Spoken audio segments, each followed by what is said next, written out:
मैं हूं ना साथ आपके। आज तक कभी किसी ने नहीं की मेरी दिल तो चाह रहा है तुम्हें पुल उठा के नीचे सड़क पे फेंक दूं। अपने मुंह पे थप्पड़ मारो, जोर से मारो। अस्सलाम वालेकुम friends, hope you doing good. और न्यू ड्रामा मुझे कबूल है कि पिछले एपिसोड में जैसे कि आपको पता चला था कि दो बहनों की दो भाइयों से शादी हो जाती है और वो अपने फूफो के घर बहू बन के जाना होता है, लेकिन निकाह होता है, रुखसती अभी नहीं होती और वो इसी तरह से सिचुएशन में जवान हो जाती हैं। इसके अलावा हम देखेंगे कि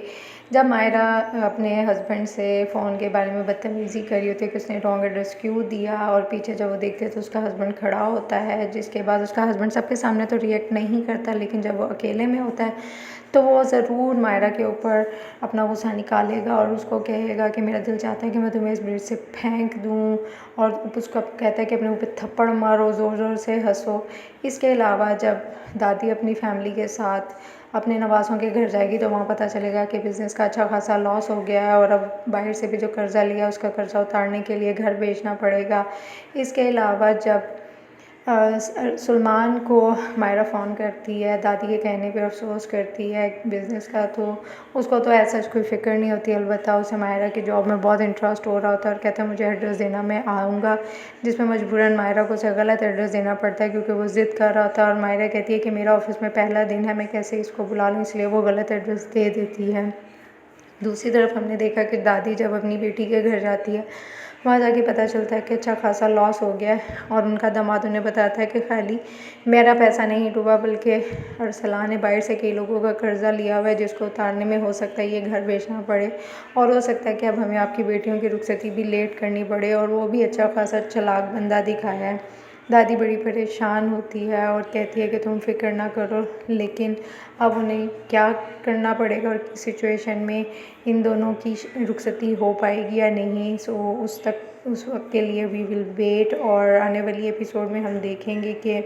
जो मायरा का बॉस होता है वो अपने घर भी जब अपनी माँ के वापस आने पर उनसे डिस्कस कर रहा होता है तो उसकी माँ को इस चीज़ का अच्छी तरह अंदाज़ा होता है कि उसकी बेटी ने भी पसंद की शादी की थी और वो नाकाम हुई है। हो सकता है आने वाली एपिसोड में वो अपने बेटे की पसंद की शादी के ख़िलाफ़ हो, लेकिन उसकी बेटी और उसके बहन भाइयों में बहुत प्यार होता है और हो सकता है उसकी बहन उसको सपोर्ट भी करें अनटिल के मायरा की शादी उसके भाई से होती भी है या नहीं। दूसरी तरफ हम देखेंगे कि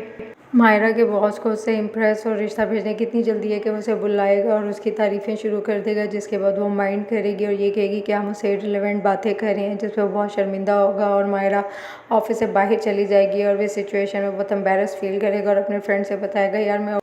और लड़कों की तरह नहीं हूँ, बस मैं ये चाहता हूँ कि मेरी जल्द से जल्द इस लड़की से शादी हो जाए। और फिर उसका फ्रेंड उसे कहता है कि तुम फिक्र ना करो, हो जाएगी, लेकिन तुम बहुत फास्ट चल रहे हो और वो लड़की भी बहुत शादी मटेरियल है और डिसेंट है, मेरा नहीं ख्याल कि वो इस तरह की बातों में आएगी। अब आने वाले एपिसोड में हमने ये देखना है कि मायरा अपनी ऑफ़िस में क्या अपने निकाह के बारे में बताएगी, और जब उसके बॉस को पता चलेगा कि उसका निकाह हुआ होगा तो उसका क्या रिएक्शन होगा। So till then take care and अल्लाह हाफिज़।